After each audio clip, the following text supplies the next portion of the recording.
नमस्कार। आज हम लोग पढ़ेंगे दादी का रेडियो, जिसमें रोहित कितना गहरा सोचने वाला भावुक लड़का था और कितनी गहराई से सोचता था इतने कम उम्र में। वो हमें सुनने और समझने के लिए मिलेगा और हम भी रोहित की तरह ज़रूर बनेंगे, क्योंकि रोहित संबंधों का महत्व बहुत अच्छे से जानता था। तो आइए पढ़ते हैं एक बहुत ही सुंदर सी कहानी, दादी का रेडियो। रोहित अपने माता पिता के साथ चंडीगढ़ में रहता था और घर में उसकी बड़ी बहन और दादी भी थीं। बूढ़ी होने के कारण दादी कहीं आ जा नहीं पाती थी।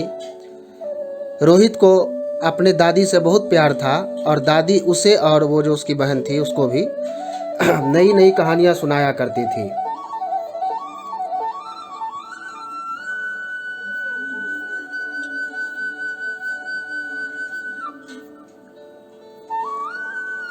और कहानियाँ सुनते सुनते बेचारा रोहित कब सो जाता था उसे खुद भी पता नहीं चलता था। लेकिन जो भी हो, दादी की कहानियाँ उसे बहुत अच्छी लगती थी और रोहित भी दादी से बहुत घुला मिला हुआ था।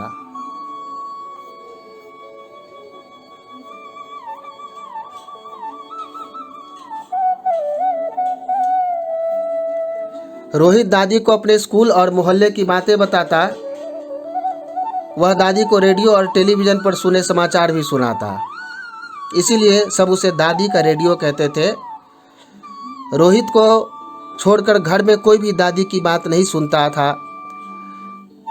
दादी कभी किसी को कुछ नहीं कहती थी। रोहित को दादी की इस दशा पर बहुत दुख होता था। हालांकि वो बोलता नहीं था, लेकिन दुख तो उसे होता ही था। दादी अपना दुख किसी को नहीं बताती थी, लेकिन रोहित उनका चेहरा देखकर भांप जाता था। भांप जाना माना अंदाज़ा उसको लग जाता था कि दादी आज फिर दुखी है। उसकी बहन उसे दादी का चमचा कहकर चिढ़ाती थी। रोहित भावुक होने के साथ साथ पढ़ाई लिखाई में भी बहुत अच्छा था। वह कक्षा में हमेशा प्रथम आता था। खेल कूद तथा अन्य गतिविधियों में भी वह आगे रहता था। एक बार की बात है कि परीक्षा में उसे कम अंक आए, जबकि वो हमेशा प्रथम आता था। तो उसके पिताजी, खास करके माताजी भी, लेकिन पिताजी विशेष रूप से बहुत दुखी हो गए और न सोचा न समझा सीधे कहने लगे कि इसका जो कम अंक आया है ना, वो सब दादी के कारण हुआ है। ये दादी इसको सिर पे चढ़ा ली है, पढ़ने लिखने नहीं देती है, कुछ काम नहीं करने देती है, इसीलिए रोहित का इतना कम अंक आया है। अब दादी बहुत दुखी हो गई कि मैंने तो ऐसा कुछ किया नहीं है, फिर भी ये लोग पता नहीं क्यों मुझे जिम्मेदार ठहरा रहे हैं। तो बहुत दुखी हुई बेचारी, लेकिन क्या कर सकती थी, चुपचाप अपने कमरे में चली गई। अब बहुत दुख हुआ है इस बात से। लेकिन रोहित के पिताजी इतने पर भी नहीं माने।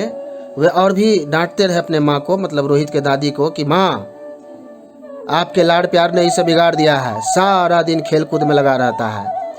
रोहित यह सब देख रहा था, सुन रहा था।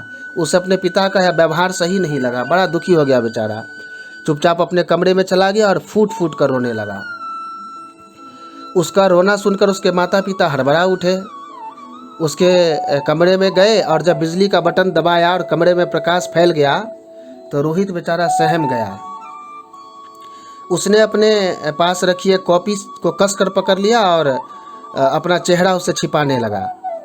तो उसके पिता समझ गए कि ज़रूर कुछ न कुछ गड़बड़ी हुई है, पता नहीं ये कॉपी में कुछ लिखा है, छिपा रहा है कि क्या। तो पिताजी ने उसके हाथ से कॉपी ले ली और कॉपी खोलते ही उनकी आंखें पहले ही पन्ने पर टिक गई। वे उस पृष्ठ पर लिखे शब्दों से अपनी आंखें नहीं हटा पा रहे थे। रोहित ने लिखा था कि माता पिता जब बूढ़े हो जाते हैं तो वे अपने संतान के किसी काम नहीं आते। संतान अपने बूढ़े माता पिता से बुरा व्यवहार करती है। मेरे माता पिता का मेरी दादी के साथ व्यवहार अच्छा नहीं है, मुझे बहुत दुख है। मैं अपनी दादी के लिए कुछ नहीं कर पाता हूँ, लेकिन जब मैं बड़ा हो जाऊँगा तो मैं अपने पिता की तरह नहीं बनूँगा। मैं अपने माता पिता को पूरा सम्मान दूँगा।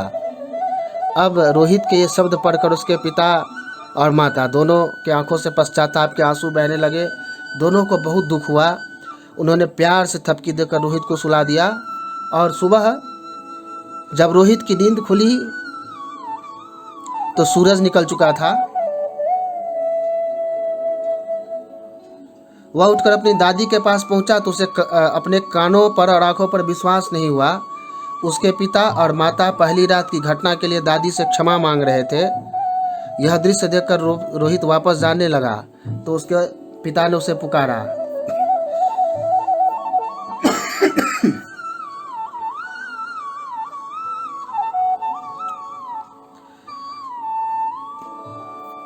उसके पिता ने कहा, दादी का रेडियो। तो वह भागकर खुशी से दादी के गले लग गया। सब बहुत खुश हो गए और प्यार से उसके बाद सब एक साथ रहने लगे। उनके माता पिता ने कभी जन्म आगे दादी के साथ बुरा बर्ताव नहीं किया। तो ये जो रोहित की सोच थी, मैं उसकी बहुत बड़ाई करता हूँ कि इतना छोटा बच्चा होकर के भी कितनी अच्छी सोच रोहित की थी। उसने अपने व्यवहार से अपने माता पिता तक का व्यवहार बदल दिया। तो ये कहानी अगर थोड़ा सा ध्यान दे हम लोग तो बहुत कुछ सिखाती है हमें। तो मुझे आशा ही नहीं पूरा विश्वास है कि इस कहानी से हम लोग ज़रूर शिक्षा लेंगे और मुझे विश्वास है कि ये वीडियो भी आपको पसंद आई होगी। मिलते हैं फिर अगले वीडियो में। बहुत बहुत धन्यवाद।